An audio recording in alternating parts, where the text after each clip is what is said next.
What is going on, everyone? Welcome back to the Roofing Matrix podcast. Today we have a very, very, very special guest, Mr. Frank Gonzalez. Frank, the floor is yours. Go ahead and tell us a little bit about yourself, where you're based out of, the company that you own, and yeah, the floor is yours. Okay. Try to make this brief because I could go on, but obviously, my name is Frank Gonzalez. I'm a licensed architect and also a licensed contractor here in Illinois for various areas where you're in Illinois. It's slightly different than other states. Each municipality has to be a licensed contractor in that state. But for roofing, you have the entire state. You need to pass an exam. And once you pass the exam, you apply, you submit the paperwork, and you get your license with your insurance, bonding, and so on and so forth. I've been doing construction for over 30 years. I've worked in many states. I do fly around occasionally and troubleshooting existing buildings, whether it's water infiltration on the facades or on the roof. I do have developed my own equipment that actually tests when there's a leak. We mimic the rainstorm again. The idea is that we provide evidence. We're not in the guesswork. We are not giving you guess and ideas or assuming this or assuming that. In my 20 years or so, I have this experience. I said, no, if you don't know, you don't know, and we need to test, and we provide evidence. We're evidence based. That's one of the services I provide for roofing and facades. I also design new construction, but mostly it's maintaining and repairing buildings to their highest value. When the owners want to sell, they can sell at the highest value. So I can go on, but I think that's enough for now. No, great introduction, Frank. We really appreciate the insight there. Can you take us all the way back? You said you've been doing this for about 30 years now. Take us all the way hmm back to when you first started. I guess, what did life look like for you then? Were you strictly an architect? You did not dibble and dabble on the construction side or the contractor side of things, or how did that look? Well, I can tell you, as as a young individual growing up I grew up in South Florida, Miami. I always liked construction. I like art. Actually, I was more artistic in the sense because I was always drawing, sketching, painting, and so on and so forth. And then slowly but surely, my mom or my dad would say, "Hey, I think you're going to be a graphic designer, maybe an architect because you like buildings a lot." And da, da, da. Well, to fast forward, I went through high school, took construction classes there, a couple technical classes, and then very quickly, I went to a university, transferred, went to University of Houston in Texas. Go Cougs. They're doing really good. Yeah, Attaboy, my yes, alma sir. mater. Yeah, there you go. But second, it's been a long ride there. We weren't always as good as we are now. Anyway, and then shortly after that, when I graduated with a 5-year degree, I decided back to Florida. And I'm like, I don't know if I want to stay here. I want to see somewhere else. So, kid, mid-20s or something like that, decides to go to New York City with nobody that I knew out there, just plane ride, ticket, get on the plane, one suitcase, and boom, I was there. That's a big jump. There I did, yes, crazy. People, my family thought I was insane because, like, what are you doing there? You don't know Right. anybody there. I don't know. So what? We'll figure it out, right? But so, courage is what wins nowadays. So I guess in all days, you know? yeah, yeah. Now I look back and like, I don't want to, I wouldn't recommend one of my kids do that. They're in their 20s now. Dad will go with them. And I did work for a number of design firm there because that was my focus, first design, designing homes, large buildings, and so on and so forth. There were some I was involved back then.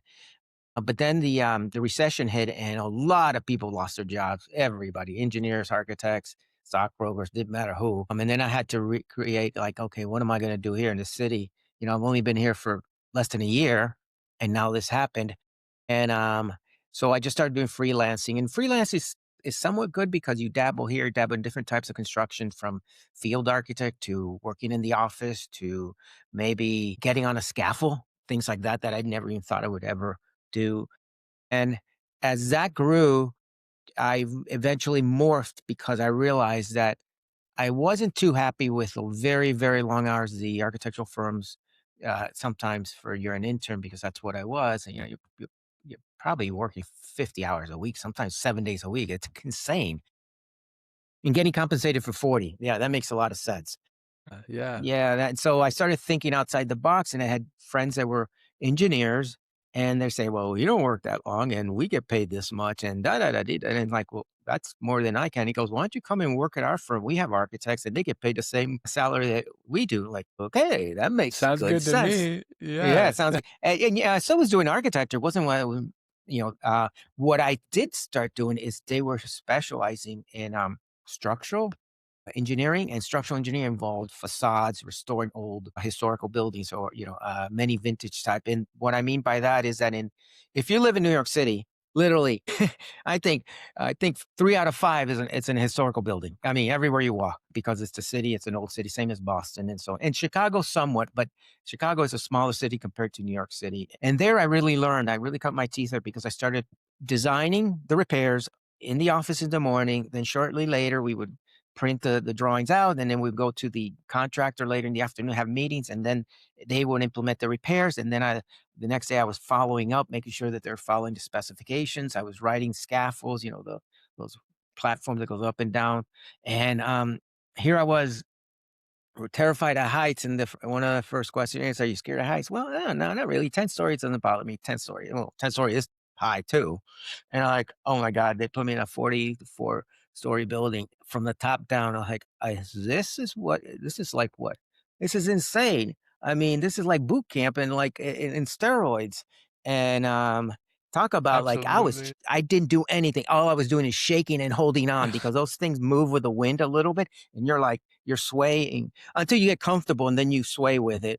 But it took some time. And after a while, I got comfortable. Now, am I afraid of heights? Yes, I am.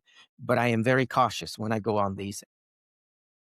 Fast forward into in recent years, I mean, probably 10 years ago, 15 years ago, I started doing now rappelling off buildings, which is another story, Oh my because gosh. yeah, there's safety features. You have to get certified. Oh, I did get certified to do that. That's not just a nilly willy that you go and, just because you like, what is it, rock climbing, you do get Yes. certified. And Sounds like some special ops, you know?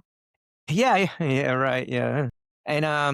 And so I do, and the reason why I do it, because idea is, makes it much affordable for the client to do that. Obviously, because there's less equipment.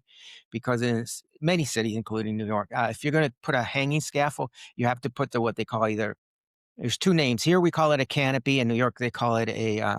Oh my gosh, I just can't believe it. It'll come to me. The canopy here, a shed down there. Yeah, it's called a sidewalk shed. But it's basically just like a little bridge for people, pedestrian. But that costs money, because you have to build it. The contract builds this for the client. Then he has to put the scaffolds up there.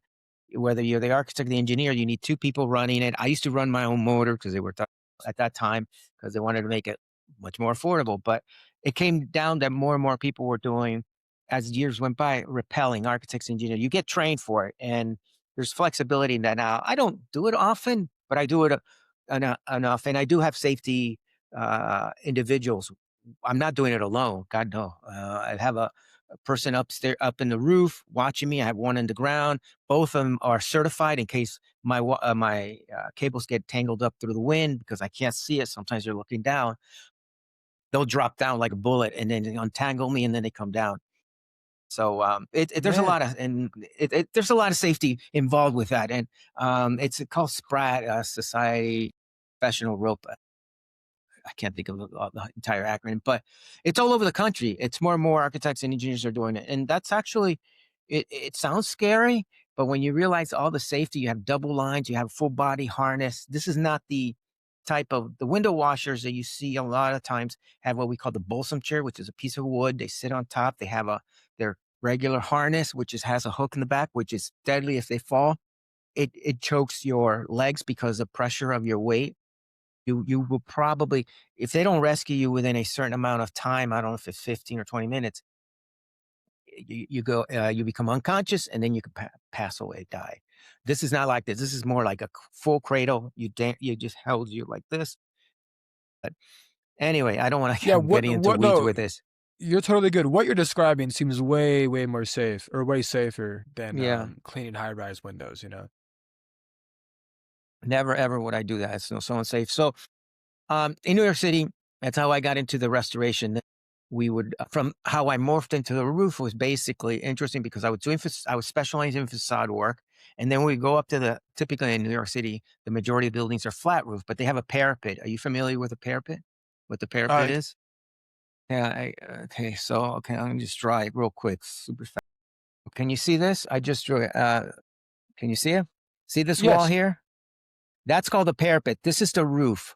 Okay, this wall here is basically for many reasons it's there. One is basic safety. When people are walking maintenance feet, they don't want them to go over because they're in very high environment. And another, it varies per code. What height is this? We call it this piece of wall. What's called the parapets from here. I'm trying to write like from here to here. That's so. As I was this part of the building is being repaired, it affects the roof because if you take all these bricks down, you're affecting the roof here, right? So you are somewhere around here. So then I had to understand how the membrane and how the roof membrane goes up, gets tied into the parapet or something like I'm trying to draw as best as I can backwards. Maybe I should use a marker because you can't see it. Yeah. Okay. Does that make sense to you, Jordan? 100%. Yeah. Okay. And then there's windows down here, blah, blah, blah. This part was sometimes they have to be rebuilt. When it's rebuilt, that's affecting this because the roof does this more or less. See this curve that I just did going this is the roof. It takes tied into the bricks. And sometimes it's Gotcha. flat. We can go back and forth how you there's many techniques. I'm just giving you one. And that then I started understanding how the roof because I had to now say I'm going to be cutting this piece of roof, opening it up, and I have to then make sure it's married properly from the existing to the new, meaning it has to then match both in material. It has to be compatible in the material because if you have two incompatible materials, the adhesion doesn't work and you have a water leak problem because now you have a delamination occurring. That's how Yeah, I got absolutely. morphed into the roofing. And then from there, it led into more because every time in any roof, whether it's sloped or flat, when there's a penetration, that's a potential for a water leak. Okay. Ideally, the ideal roof does not have any penetration, but we know that's impossible because you need exhaust, you need pipes that go through it. Mechanical equipment has like HVAC system has to have the piping going into or the conduits going in. So now you have to flash that area. Are you familiar with the word flashing? Yeah, 100%. Okay, good. So, For and the audience whether that you might use not it, know, you can explain that. flashing basically mean flashing is a very I call it an open ended word because it all means basically it's another word for sealing. You're sealing the penetration when the pipe is going through, or okay, that's what it is. Now the design varies. When we refer to flashing, is basically you're gonna seal that area. There's many types. There could be one called pitch pocket, one's called the boot. Gotcha. Just understand that anytime a pipe goes through, anything goes through the roof, it's potential for a water leak. We have to make sure, as you know, both architects, engineers, and contractors, that's properly sealed and you're following the best roofing practices, which that's always a key because some, unfortunately, here in the at least in the Midwest, not all of the roofer have been properly educated and trained in best practices. They learn it from a friend or whoever, a relative, was doing it for 20 years. He was taught by somebody who did 20 years, but there's no good frame and method. Because I actually, from time to time, when it's a very large, I write the specification. They're going to follow what I write, the roofing contractor because like I said, I wear two hats. One's an architect and one is the contractor. Now, from the architect, they follow. Then I'm hired to go and inspect the installation as it's progressing. And I let them know, okay, when you let's say you remove a section of the membrane, I need to see the deck below because if it's rotted, I have to document to let the client know that there's going to be an increase in cost because that's called an unforeseen condition because you can't see, through layers of roof, obviously. Um, so saying this means that I understand I'm fairly thorough and fairly experienced and understand how the roofing membranes of whether it's sloped or flat. And I see a lot of mistakes being done constantly. And it's sad because it's not my job. And I'm like, what am I going to do? And so when it's my job, there's another thing is that there's very few architects that actually physically manage their job. I'm one of them throughout the country. This is not even the Midwest. Okay. That do have dual companies. It does exist, but there are very few. And then out of that, there's very few that do manage their own projects. I want things done well, properly, and I do give warranties, but you know what? 3 or 4 years later, that warranty just went away. I still come back because it's my job. I mean, I take responsibility. Not everybody does that. And it doesn't have to be in writing. I just don't want to create animosity with a client that I had that was a good client many years ago. But I'm very different. I'm very transparent. Not everybody sees that. Some do, and then sometimes my prices are just reasonable, but they say, well, you're more expensive than so and so. Well, why? Well, I'm giving you more service. How often do you have an architect that's physically managing the job site, the roof installation? Well, oh, it's the foreman. Well, I still can't pay. I mean, you're looking for the lowest bidder, and at the end, it's going to reflect. Now, you won't know it in the moment. You will realize it 5 years later. That's the problem. There's always a delay. You don't see defects immediate. You will see it as time go by, and then by that time, like, no, because in Illinois, by law in construction, you only have to warranty for labor and material for 1 year, and we know that's nothing. It's basic. Right. That's just. But it is what it is. So what Yeah, else? going back to with what you said, how you said you're one of the only architects that actually have a contractor's license, and they play both. They do both sides. I just from my exactly one of the few, one of the only ones. From my experience hosting the podcast and even just speaking with people in life in general, it is very rare that roofing companies, roofing contractors actually know the proper steps to replace a full roof, right? Like you were saying, they learned from their dad, who learned from their dad, and there was no proper foundation on how to actually do it properly. And when you don't do it properly, like you said earlier, the roof gets messed up 3, 5 years down the line, right? And Hmm, hmm, most of these contractors, from my experience, they do compete on price. And it sounds like you're quite the opposite. I'm a huge believer in we're not going to race to the bottom, right? I hmm, do not hmm. want to be the lowest in the marketplace because that just speaks to the quality of your work. Mhm, mhm. Yeah.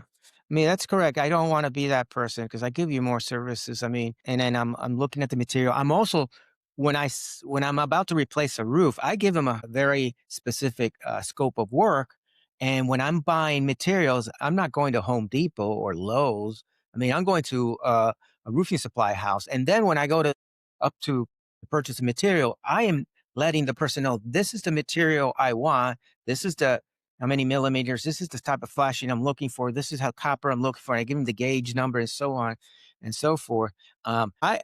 I can be on that same counter. Another roofer is going to say, "Hey, here's the specification." Gives it to the sales guy. Says, "Hey, what do you think I should buy here?" I've seen this happen many times. I'm like, well, wait a minute. Who's the professional here? That guy's selling, and then your client's relying on this person who is the lowest of the low, or one of the second lowest in many cases, not necessarily always the lowest, but you're there, you're in the bottom tier. You don't want to be there because it's just it says a lot about you. I know we all have to feed ourselves and feed our family and pay mortgage, rent, whatever, but we can't be so harsh with our low prices because it's affecting our industry. The other thing is that you see this all the time, and I'm sure you'll see all over the place, free estimates. And I tell people like free estimates don't pay the bills, and nobody likes working for free. How about that? When you're getting a free estimate, better be careful. I work as a consultant. I'll charge. And if you do hire me, I will then, you know, I'll figure out a way to reimburse you for some of the services because I'm not here, but I don't want you to waste my time and bid me out with 5 or 6 different companies, and everybody's trying to acquire the job or win the job at pretty much at the lowest bid, and that's just not what I want. I don't want to work with clients like that either.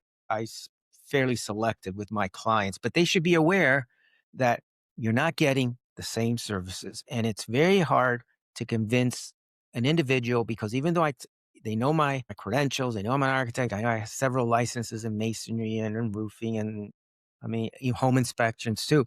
They just at the end it comes down to dollar value, and like, oh Hmm. my god, you're killing me. You don't even It know what you're is, getting. yeah, no, I've also been in sales for quite some time myself, and it's almost so disheartening when you go through your process, you build value, build value, build value, you logically explain why you're the better company, but at the end of the Hmm. day, they always get sticker shocked, one might say, or it just comes down to the last dollar. And it's like, Right. in my opinion, I feel like humans shouldn't make decisions based off of the lowest price. I mean, we can compare it with roofs, we can compare it with cars. Like buying the cheapest car will only get you what? So far, a year, two, 2 years max, you know? And it's just Mhm, you mhm. and I'm pretty sure most humans who own a home or even own a commercial building understand that the cheapest route isn't always the best route. But it still No, doesn't matter. Like, they still make that doesn't decision matter. based off of price. It's Isn't that always a interesting?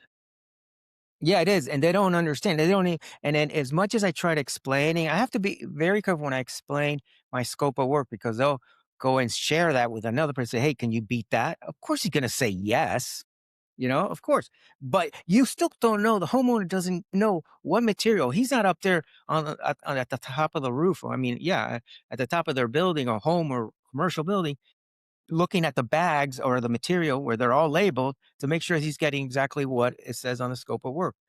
So you don't. I mean, so it's hard. It is disheartening and it is sad, but it is reality. So we just have to find the right people, I guess, the right clientele to work with. I was just gonna ask, how do you find that clientele? Do you feel like people come to you or Well, one of the things that I do, I'm very involved with my community here. I'm also one of the commissioner here. I live in the area. It's called Hinsdale, and I'm one of the commissioners here. In the I'm in the Historical Preservation Commission, so it's a little bit of networking, but a little bit of, also trying to educate from time to time. I provide seminars to homeowners for individuals. So sometimes your best client is basically your repeat clients. The new clients are very difficult. I mean, very difficult to gain their trust because they don't know who you are. And the Google reviews, you got to be cautious with that. I know plenty of construction companies that have these unbelievable, beautiful Google reviews. And then when you do, as you're going down, down, down, down, down to like number 40 or 50, you realize, oh my gosh, they've made a lot of mistakes along the way. And the reason I know that is because from time to time, I work with attorneys that specialize in construction law, and so they'll call me to give them an evaluation because there's a dispute, and I wow. get hired as an expert witness on roofing.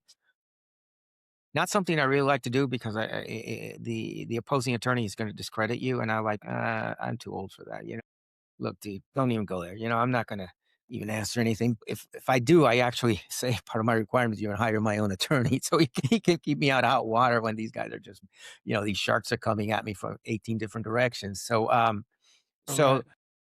the reason is that it seems that there's a lot of it's a tough business because homeowners don't know what they're getting, and off the record, I could tell you a few, but I won't tell you the names, but I can show you photographs of really ugly installations that shingles are coming off with the wind because they didn't, they weren't nailed properly. The ice and water shield, are you familiar with ice and water shield and the Mhm. slope roof? I am, yeah. Uh, was either missing or too short. The minimum is 3 feet and some municipality is 6 feet. It varies.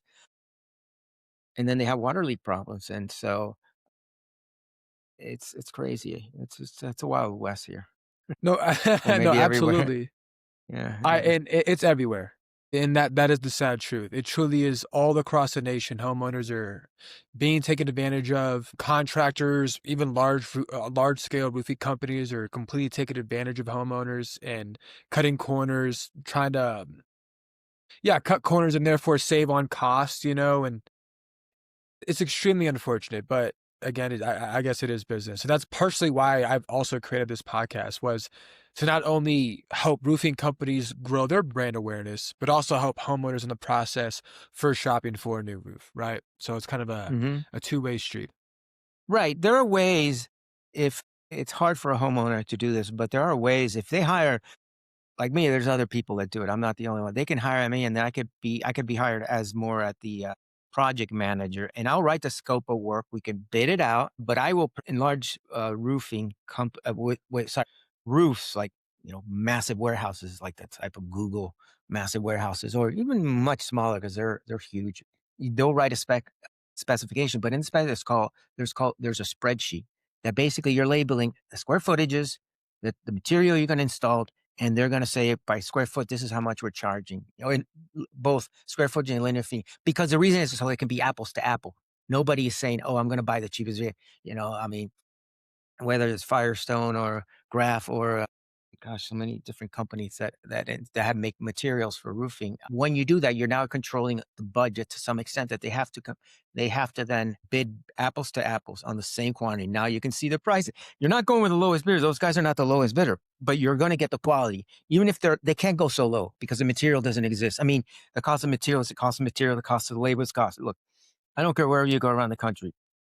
The cost of material and labor doesn't change. The margins of the GC will vary a bit depending on the size of the job. It can be, it could be as high as 30, but it can be as low as 5% because depending if it's $5 million project, then obviously the percentages are much lower when it comes to the margins for profit. So, but at least you're getting exactly what you're asking for, meaning No, because you have somebody that's absolutely. helping you someone's helping you control the budget, someone's watching out after you. Oh, and by the way, just because I write specs, it's not that I'm actually going to the job site every other day, taking photographs, writing reports, informing the contractor. That's how it works. You write a report, submit it very quickly the same day with 20 photographs, and this is where they are, what they're doing. They're following the specification according to what's written.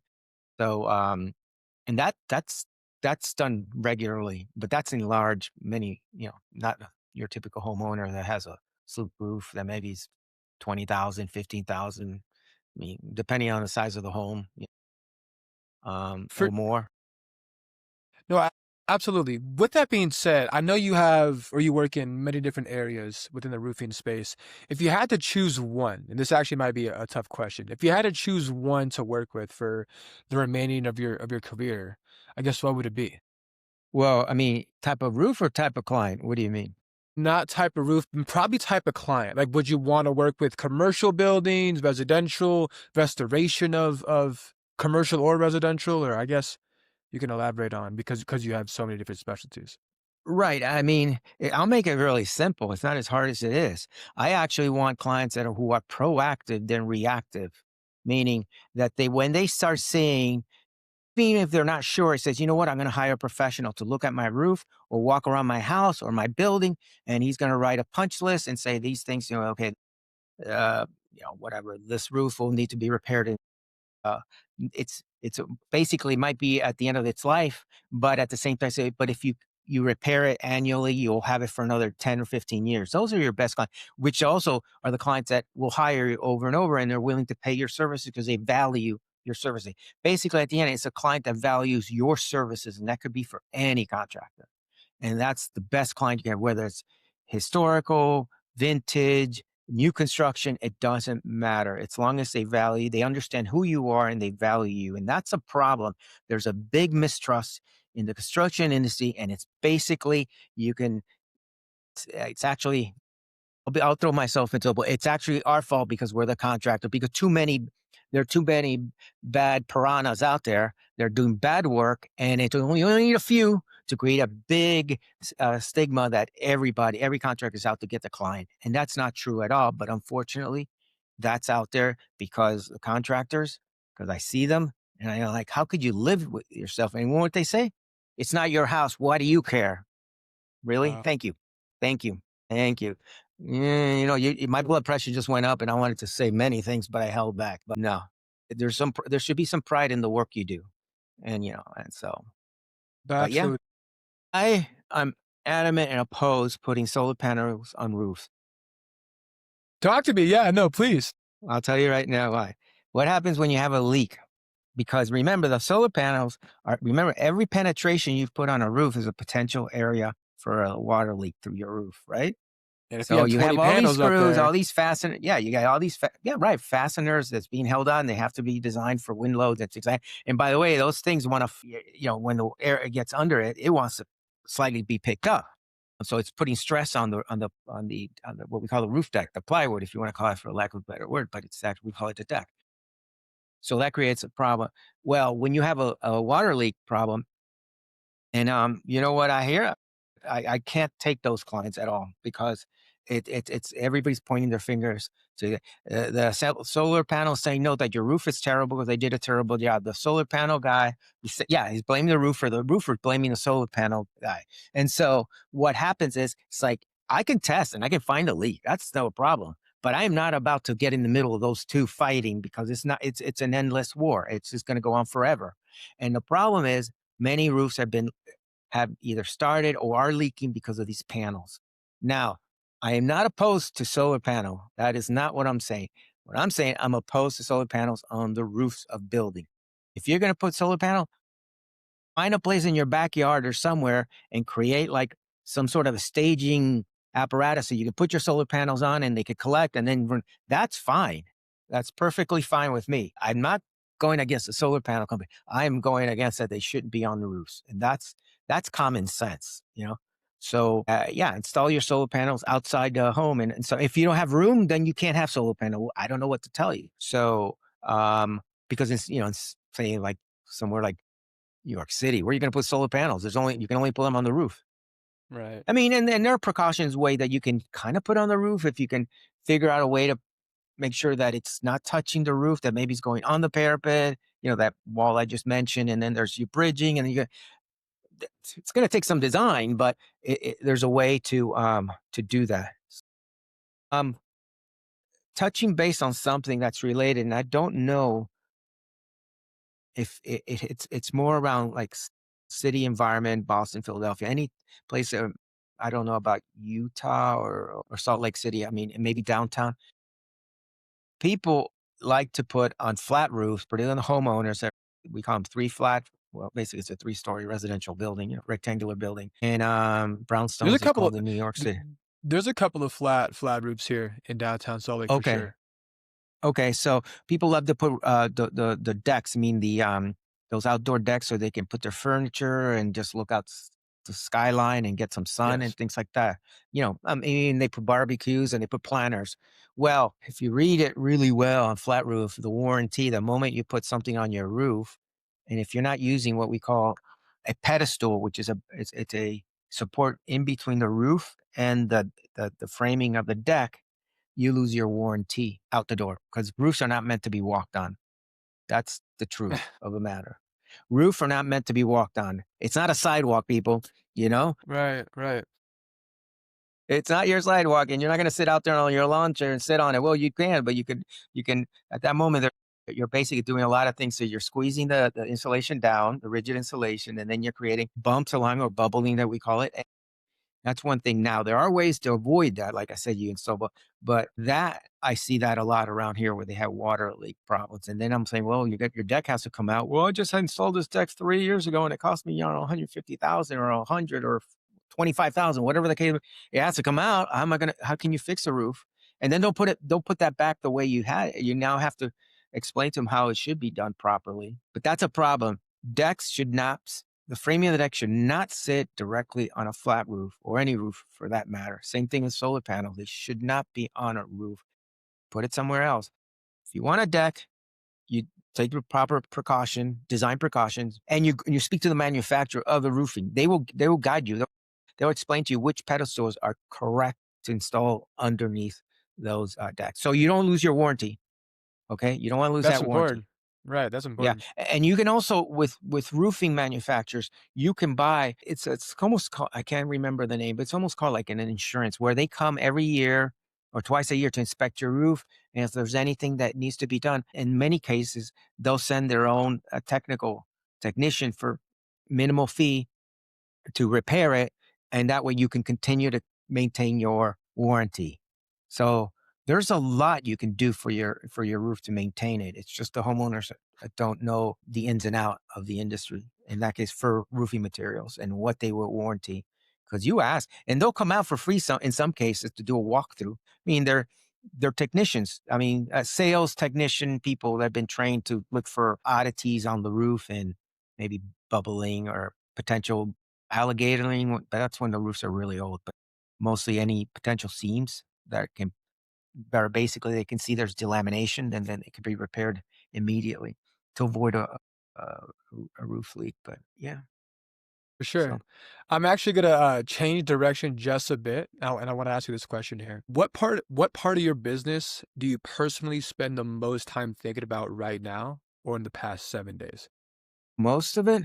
Well, right now it's winter here. I mean, we got snow outside, and there's pretty much every job of mine is stopped. What I think is how is next year going to look like, and so I Okay. spend more time now, bit marketing, spreading the word, talking to people, and networking. I do have a few projects in for next year on the boards, and like every time you need more. I mean, not less. But I think it comes down to they're two. It comes out to I I don't I'm trying to explain this in such a way that's easy to understand, is that it comes down to, look, there's more work there, more restoration work, more new construction, more work than there are the number of general contractors and people, carpenters and painters and all that. There's more work than the issue comes down is where the client wants to do it. That's a want, like I said, proactive, and then not reactive. And then the issue is the cost. Well, when they start comparing cost to cost, because if you have, think of it, if you're a startup company in construction, nobody knows, you're going to give them really low prices, just enough to get by. Just pay your guys, pay the bills for that week or 2 weeks, and go to the next job and do it again and do it again until you can get a steady clientele. Now you have a company that now it's seasoned. They've been proven. They have a historical track record, and they're going to be much higher. Okay. Because Of they know what course. they're doing. The younger company does not know. And they're actually the ones that are very dangerous to figure out, because although you think you're getting a good quality work, unless you know the person maybe was, who knows, an engineer, or who knows, or someone that grew up in the trade and was taught properly by conscious individuals that understand the construction industry. We call it the science of construction and material. If you understand science of construction and materials, then you are going to do good quality work. But there's very few to do that. Typically, you have an academic degree, and then you get professionally trained in best practices, and that takes a lot of time to do. I mean, I went through that many years ago, and so you want to make sure that obviously that the client understands that, but at the end of the day, they don't really know that, and they don't understand that. They don't see construction as a science, which in reality it is. All the materials that you see, whether it's windows or sealants, caulking, products, brick, I don't care, roofing materials, they all had to go through scientifically. They were Yes. developed in a lab, Yes. which is called Yes. Yes. science. 100%, my friend. Yes, Frank. No one has said it better than that right there. This is literally science, my friend. Yeah, it is. So no one knows that. I mean, even a brick, you think, oh, a brick comes off the ground. Well, no, not really. Well, it does. It doesn't. Meaning, yes, Right. the raw materials, all the raw materials come from the ground. Okay, so, but they still have to be in a lab. They have to figure out how the materials adhere to each other. And there's a lot of trial and error, obviously, through many, many years. It's been developed. Um, there is a science to it. And so understanding, Absolutely. like, for example, if you're using silicone, that's a sealant. We call it a sealant, but people call it caulking. They use the word, interactorly, but in reality, there's two separate, but we're not going to get into the weeds in that. Say a polyurethane on a wall or around the parapet wall or in the flashing or wherever. And then you put, because you think, oh, it's delaminating because it's been there for 20 years or something. Now you can see it's brittle, it's bad, no good. The sealant has to be pulled out. A lot of times the contractor goes, just put more, more caulking. Now I'm just going to use silicone. You know why? It was on sale on Home Depot and I bought like 30 boxes, but Right. that material is not, silicone doesn't stick to anything pretty much when it comes to that. What they do stick to, it sticks to aluminum and glass very well. And it was designed around those premises, although now they have silicones that can go and, somebody said, no, he's not telling the truth. Like, well, I'm going with the basics. Okay. If you want to go into the weeds, we'll talk another time and we'll bore the audience to death too. Um, so it's one of those scenarios. You really have to understand your material, what adheres. Oh, here's something that it's related to roofing, because we're going to talk about the roof, and then we're going to talk about a lot of the new construction are using the spray foam, insulation that shoots out a gun. Yes. You familiar with that? 100%. Yeah. Yeah, if anything, in your podcast, if people are having some question following me, maybe this is a suggestion. It's your podcast. You might want to put some pictures along the way. I don't know if when you put your podcast, Yeah, we have a full if I editing say team. Absolutely. yeah. That what I mean is that when I say spray on, you take a picture of spray on someone with a gun and shooting it. A spray gun. That means not a rifle. Right. Right. And so what happens is a fluid type of insulation. It's used, it was invented, it's good, has a pretty good R value, resistant to heat and cold. Problem is that when it sticks, it's like basically an octopus in some sense. It just sticks really well, right? When you have a leak through the roof and you got this underneath your roof, say on your cavity wall, right underneath, because you have a cavity wall. Let me go back to draw. Let's see how I'm gonna do it. Okay. Try to do it at some 3D so you can get a sense. Okay. I don't know. This is your roof. And just I don't know, your truss is going this way. This is a very crude drawing. Say this is your top of the roof here, and this is the bottom. This is where you have all your trusses, right? Or joists, or open web joists, whatever. Under here, they'll spray it because they want to create insulation. Because the roof, typically a a flat roof has very little insulation underneath the membrane because it's usually used for pitch to go to the scuppers or go to the drain. But you're better off is using bad insulation, which is the one that was it the pink? Is it a Pink Panther? No, yeah, the pink one that has a I think it is Pink Panther. I think it is. yeah, Pink Panther. Okay, the Pink Panther. Thank you. Too much stuff in my head, and it gets all mushy.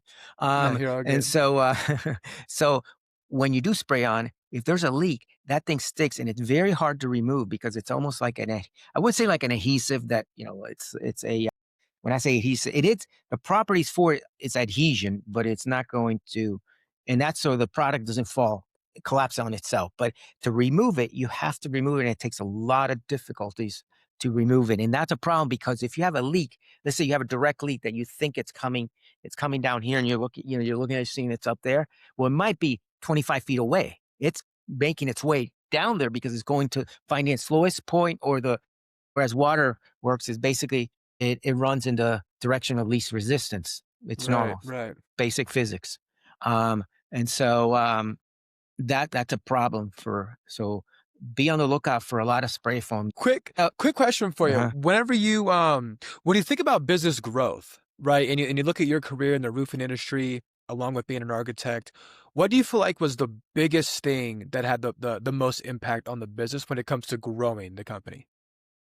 That's right now, and I'm figuring that. I mean, I've been figuring out for a long time. It's always because of web and chat GTP and AI, the marketing for it is it's now gone on steroids, and now you have to try to see how can you outreach many clients.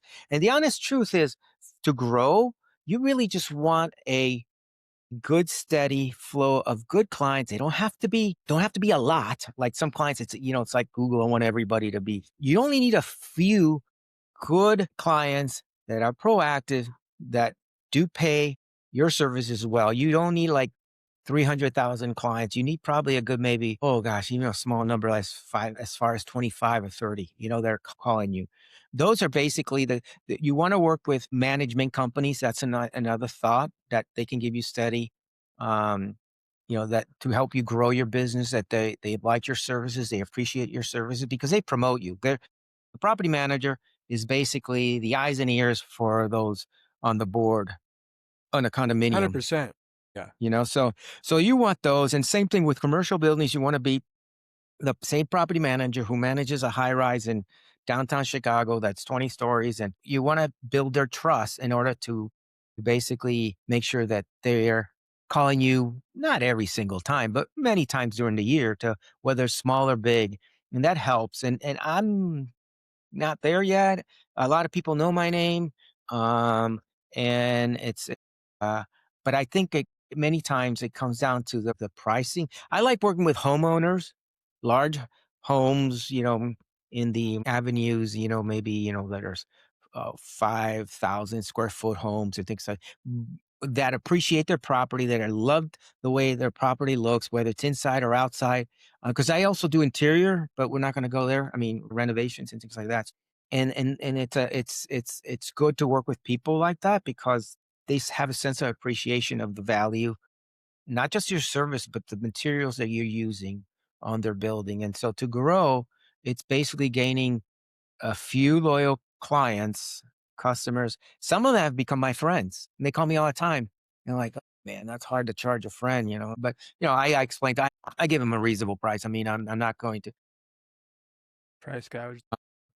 Yeah, I don't wanna yeah, sometimes I say, "Look, it's so small the job. Look, I'm gonna send you my labor or my technician to go out there. He's just pay him directly on the weekend, and it's a small job. I don't need to, gouge my clients for it." And so but if it's large roof or large section, then I need a full crew. At that point, we have to, like, coordinate a lot of different types of material and also various types of labor and things like that, so No, but to absolutely.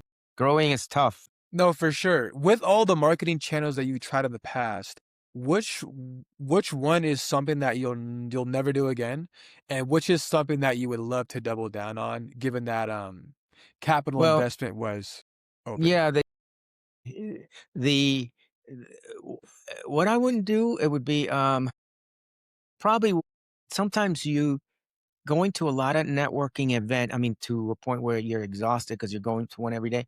You really have It to is I tiring. wouldn't wanna do that many. I am very selective now because they're the ones that seem to produce. Because you wanna be effective, and you don't wanna, burn yourself out because you have to get up the next morning really early to, get to your office and get everybody squared away and planned out. So those large, I used to do them every night. Can't do it anymore. I mean, I mean, for younger people, fine. Try it out. If it works for you, that's great. So, and then the idea is basically I'm trying to get a grip how to share my passion and my excitement for architecture and maintaining homes and commercial buildings to specific clients that do appreciate good quality service and at the same time detailing and the materials are somewhat high end because good material lasts a lot longer than something that has a 5 year lifespan. So yeah, that's right now I'm actually trying to develop and teaching too. I'm trying to teach more, a little bit more. I'm not in that arena. My classes are small and I like them small, about 10 people, because it's a sense of like I'm tutoring them rather than teaching 30 or 40 individuals, because a lot of them, you can tell they get on their quietly on their phones and then starts texting away because they're bored because they just you lost their attention. So when you're a small class, you're right there and you're walking around the desk and everybody's doing and studying and reading and then absorbing the material properly. If there's questions, I can go on and explain it 3 and 4 or 5 times. It doesn't matter.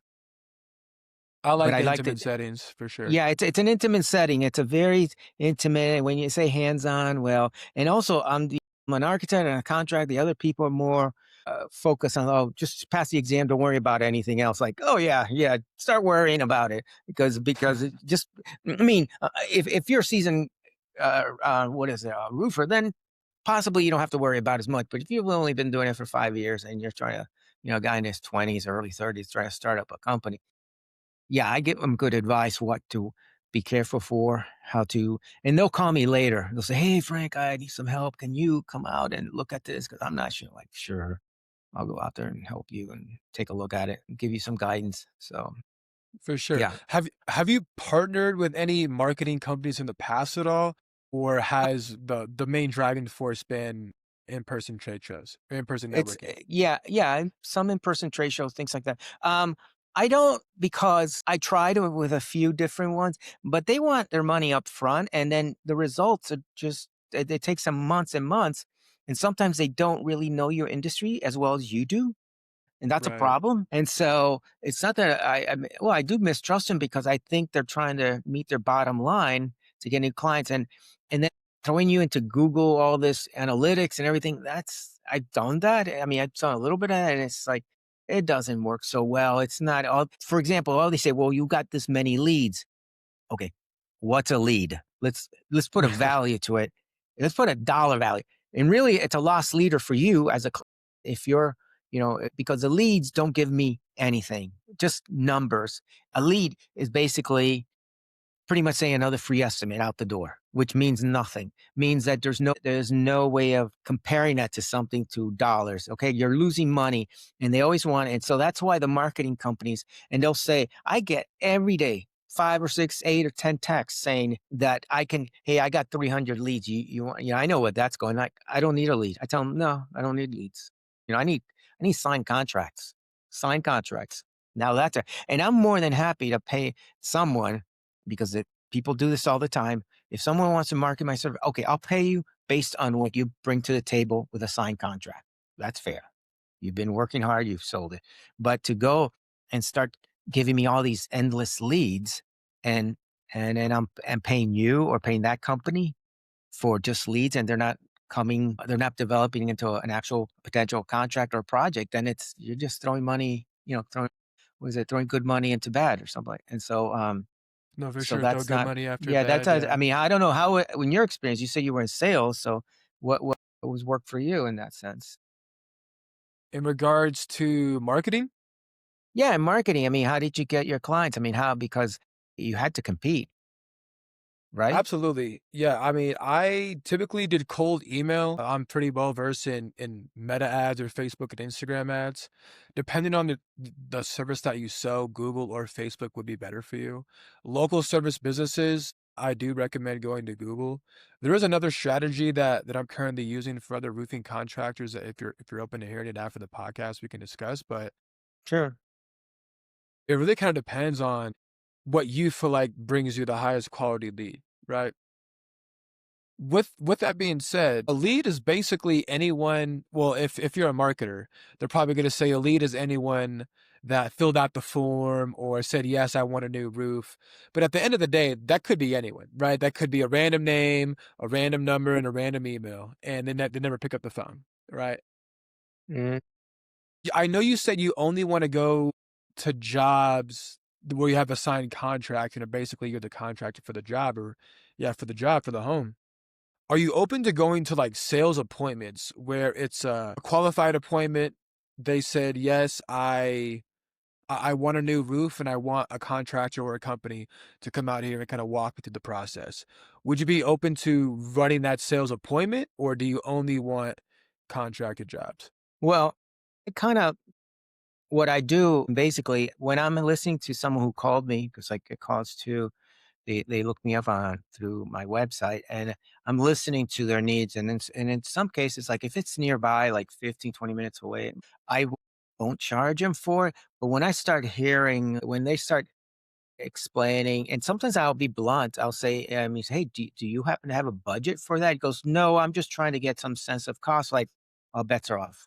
There's no way. Whatever number I give them, it's going to be too high. Whether it's low, very low, doesn't matter. They're just not going to. They're to them everything's expensive. Someone was explaining that they wanted me to design something for them. I don't know, some building for a recreational for the city that they work more like a community center. And I go and I start asking, well, do you have a sense? Have you looked at how you want this building to look like? Do you have any photographs like from other buildings? He goes, no, I'm just telling you what I want. I'm like, okay, this can go on forever because people change their mind very quickly and they don't know if they don't know what they want, how am I going to figure out what you're looking for? I'm trying to design something within your parameters and your parameters are very, wide open. And so I can't. So at that point, like, well, then I'm going to have to charge you, XYZ an hour. And then they're like, at that point, they say, I don't think so. Well, yeah. Oh, so you want me to work for free for you? Sure. So but I am open to go. I do go out to a number of places, and I do, and actually, even when I do them a favor, I go out there, I explain how I work, that I charge them, but I'm not charging. They don't generally come back and say, "I'll hire you." They'll find somebody else. In one instance, a person nearby had a very multi-million dollar home and had this major leak and I was highly recommended. And then when I gave her the price, I didn't charge her because they were like 6 blocks away from where I live. Then she said, well, it's too expensive. I called a mason and he put a hose to the wall and found the leak. Okay. Well, if I put any hose to a window or door, I'm going to get a leak out of it. I mean, and I said, well, that's no strategy. That's just brute strength trying to like create a leak. I mean, she did have a leak, but to say, "Oh, we found it," chances are she had multiple leaks. But whatever, because the leaks kind of you might have coming several leaks coming from different directions, and they all at one point meet, and that's what you see. But you can plug this one here and here, but the other ones you don't know because they're not actually properly sealed. but there's a process of eliminations when you do these tests. So yeah, but I know I'm Absolutely. open to going out there to do these types. I've done it before. I'm not completely against it. I just have to be careful because if now I'll be running around the entire Midwest, Yeah, no one doing wants like to waste time nor gas, you know? yeah. I mean, you lose time. It's like might as well stay home and I don't know watch football Do on the anything. couch. I don't Yeah. know what to say. No, for sure, for sure. Yeah, And then yeah. we got time for 2 more questions here. The Mhm. first one's gonna be, what does your sales process look like from initial contact all the way up until signed agreements?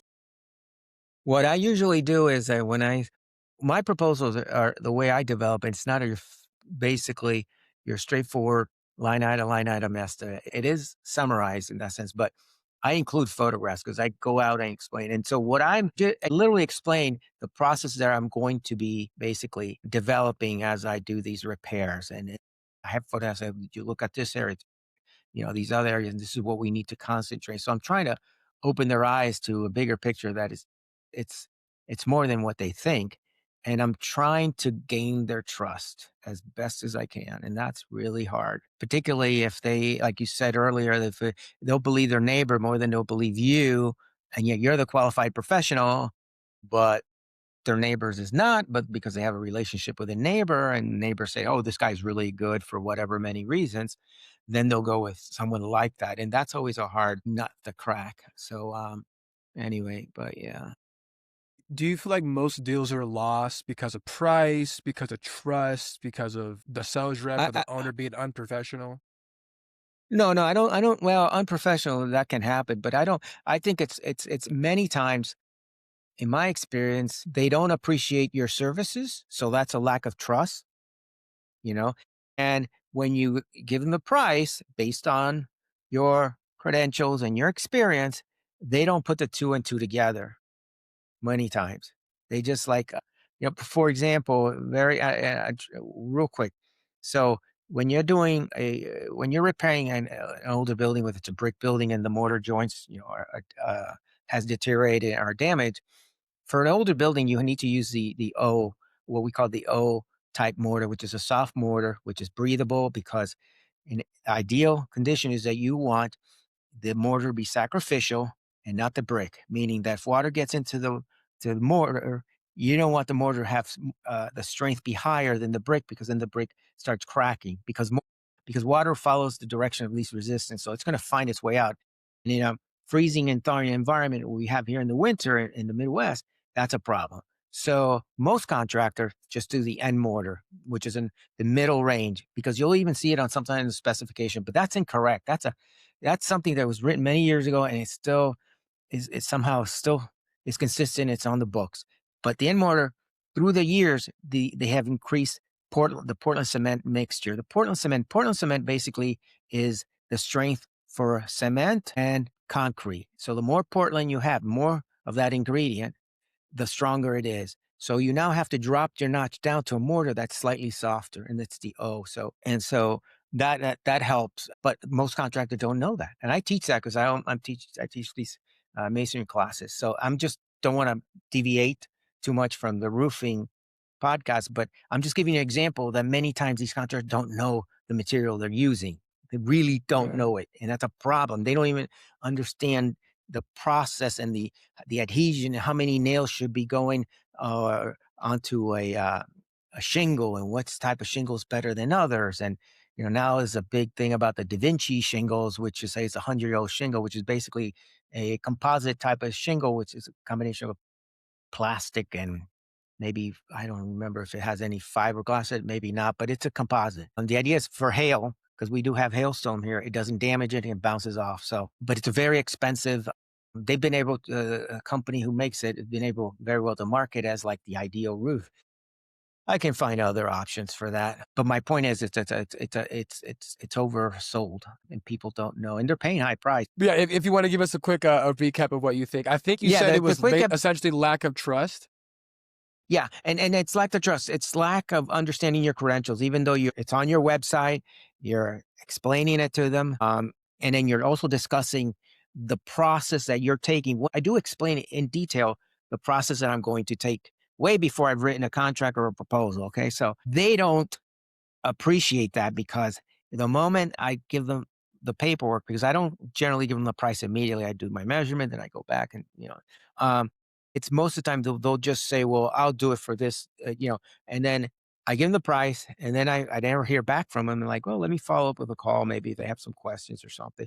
He goes, "No, no, you were the highest or something." I was like, "Well, yeah, that's because you went to your bottom feeders. All your bottom feeders are going to be low to begin with. I mean, there's no comparison. I mean, if you go through the three of the cheapest guys that have, I call them two Joes in a pickup truck and one shovel, they're all going to be really low. And so you don't even know what you're getting.